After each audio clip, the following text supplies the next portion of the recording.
नमस्कार विद्यार्थी मित्रांनो, आजच्या व्हिडिओमध्ये आपण RPF कॉन्स्टेबल 2025 जी भरती निघलेली आहे त्यामध्ये आपला मागील वर्षीचा म्हणजे 2018चा महाराष्ट्रासाठी लागलेला कट ऑफ किती होता आणि तुम्हाला माहिती असेल एग्जामचा आपला एग्जाम डेट आणि हॉल तिकीट आपले येणं सुरू झालेत. आपला RPF कॉन्स्टेबलचा एग्जाम 2 मार्चपासून 20 मार्चपर्यंत आहे. तर 10 दिवसाआधी ज्याचा एक्झाम आहे त्यांना त्यांचे हॉल तिकीट येत आहे भैया आतापासून की आपला एक्झाम कोणत्या सिटीमध्ये आहे आणि कोणत्या डेटले कोणती शिफ्ट आहे सगळ्या गोष्टी येते. आणि ज्यांच्या एक्झामला 10 दिवसापेक्षा जास्त आहे त्यांचे हॉल तिकीट अजून जनरेट काही झाले नाही. ठीक आहे.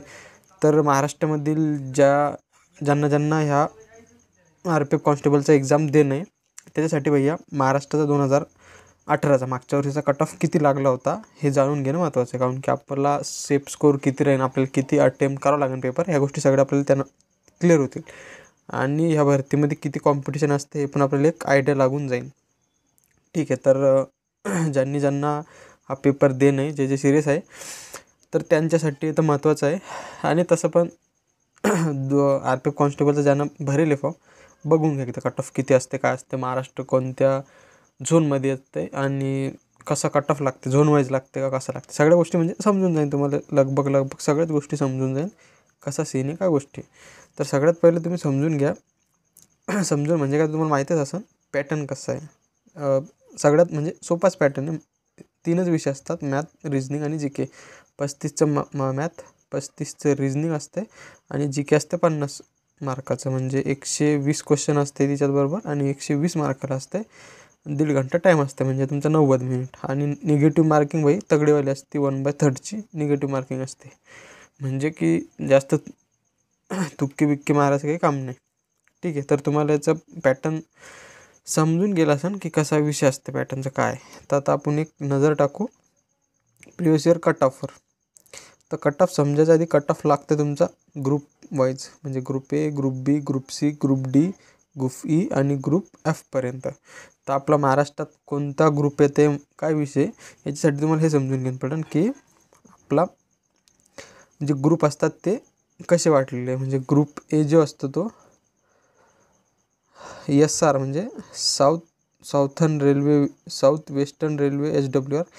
तर हे आता रेल्वेची जे तयारी करतात त्याला माहीतच असं ना. आता ग्रुप Dचा पण फॉर्म तुम्ही भरला आहे.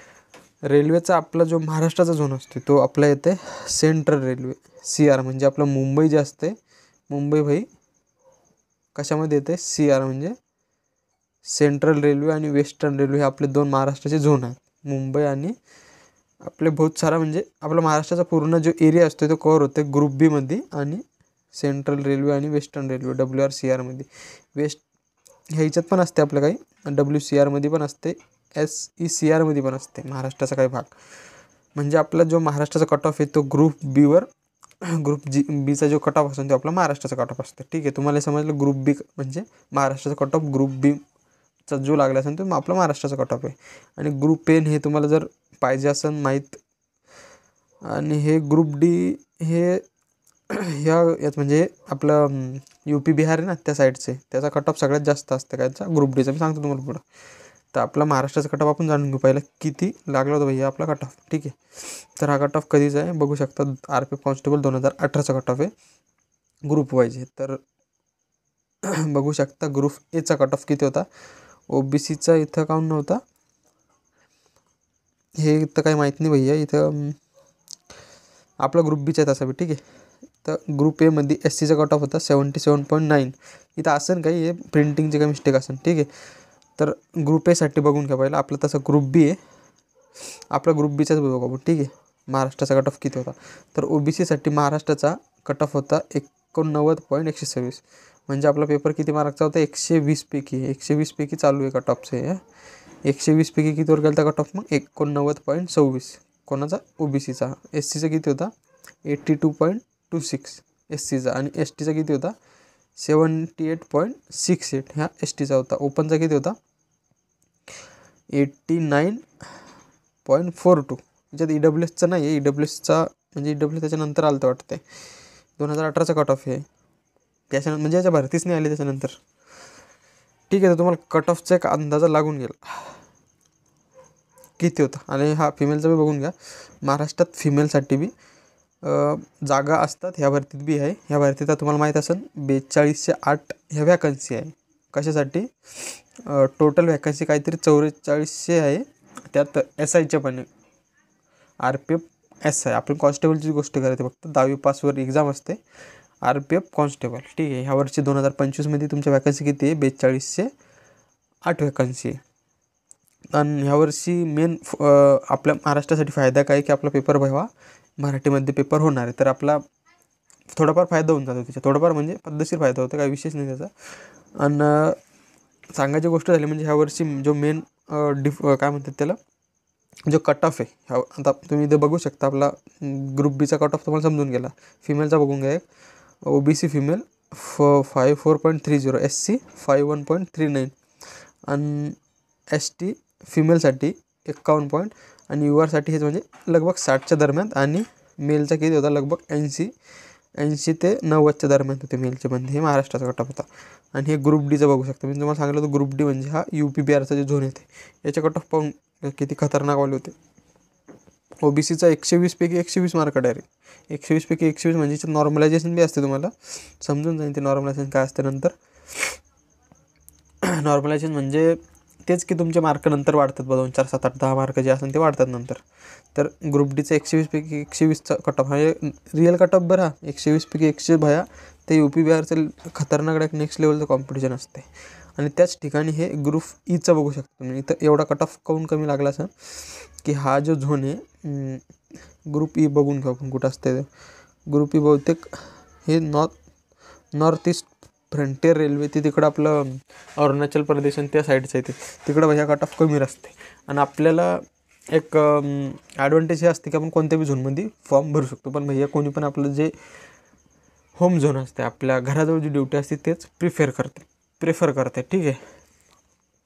तर आता ह्या वर्षी 2025मध्ये सीन काय आहे, 4208 ज्या जागा आहेत त्यामध्ये जो कट ऑफ आहे. आता हा कट ऑफ लागला तर मागच्या वर्षी ग्रुप वाईज लागला तर सगळ्या जे स्टेट होते ते ग्रुपमध्ये वाटले होते.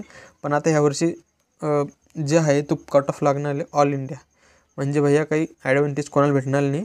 ऑल इंडियामध्ये हा कट ऑफ लागणार आहे पूर्ण. म्हणजे हे जे अपडाऊन येत होतं म्हणजे 120वर कोणाचा कट ऑफ जात होता, कोणाचा 61वर, कोणाचा 89, हे अपडाऊन रोखण्यासाठीच म्हणजे जे असं काही ते. पण ह्यावर्षी हा जे ऑल म्हणजे मी जेवढी माहिती काढली त्यानुसार मला माहिती आहे आणि त्याची भैया की तुमचा ऑल इंडिया कट ऑफ हा यावर्षी जाणार आहे. तर सीन आहे असा की तुम्ही सेफ स्कोर किती म्हणू शकता. तर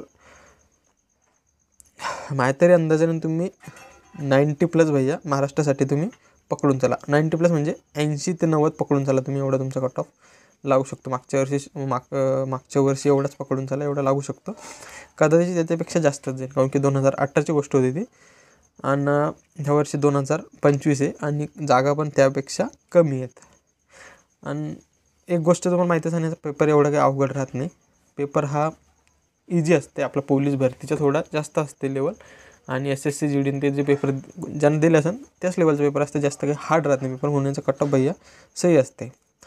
मेन म्हणजे सांगायची गोष्ट झाली त्याचं GK चांगलं याच्यात मारून टाकन भाजी, काही विषय नाही. ठीक आहे. तर तुम्हाला आय थिंक आयडिया लागला असेल की तुमचा मागच्या वर्षीचा कट ऑफ किती होता, सेफ स्कोर किती ठेवायला पाहिजे आणि कॉम्पिटिशन किती असते बया भरतीमध्ये. आणि एक्झामचं सांगत झालं म्हणजे 2 मार्चपासून 20 मार्चपर्यंत एक्झाम आहे. हॉल तिकीट तुम्ही डाउनलोड करून घ्या. ज्यांना फॉर्म भरला असेल, ज्याला काही ध्यान नसेल बाबा फॉर्म भरेल होता, एक्झाम देऊन टाका. द्यायचा असेल तर काही विषय नाही, एकदा एक्झाम देऊन टाका. काऊन की याच्यामध्ये जी नेक्स्ट स्टेप असते ती असते फिजिकल. तर फिजिकलमुळं कट ऑफ कमी जाऊ शकते याचा. काऊन की भैया फिजिकल खतरनाक असते. काऊन की 1600 मीटर मारणं पडतं आहे काहीतरी 5:45च्या अंदर. म्हणजे हे फिजिकल तगडंवालं असते. म्हणजे जिथं फिजिकल असते तिथं कट ऑफ कमी असते आणि पेपर बी सोपं असते. म्हणून माहिती म्हणणं आहे तुम्ही पेपर देऊन टाका, काही विषय नाही. ठीक आहे. तर व्हिडिओ आवडला असेल तर चॅनलला सबस्क्राईब करा आणि चॅनलवर असेच सेंट्रलसाठी अपडेट भैया येत राहतात. ठीक आहे. तर चला मग, जय हिंद.